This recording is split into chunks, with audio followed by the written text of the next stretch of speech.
Pasukan Hizbullah merilis video penampakan rudal Qadir II yang berhasil menghantam Tel Aviv pada Rabu 16 Oktober.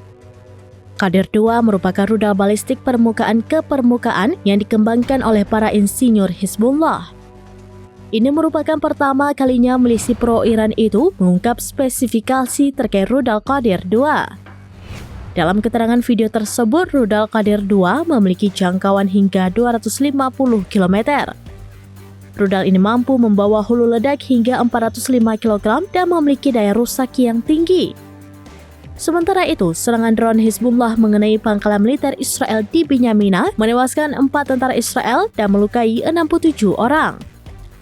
Dikutip dari CNN, serangan itu bahkan mengenai meja makan di saat jam makan sekitar pukul 19 waktu setempat. Waktu dan lokasi serangan yang presisi menunjukkan Hizbullah mengantongi banyak informasi intelijen dan kemampuan meluncurkan gempuran dahsyat meski diinvasi Israel. Milisi juga punya kemampuan memaksimalkan jumlah korban. Peneliti senior di Institut Studi Keamanan Nasional Israel atau INSS, Orna Mizhari mengatakan drone Hizbullah sulit terdeteksi karena ukurannya kecil, sangat ringan, dan tanda radar rendah.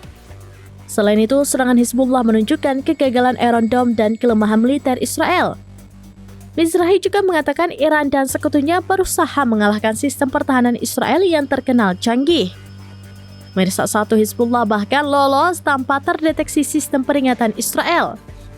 Para personel yang diserang di ruang makan pun tidak mendapatkan peringatan apa-apa.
Download Tribun X sekarang, menghadirkan lokal menjadi Indonesia.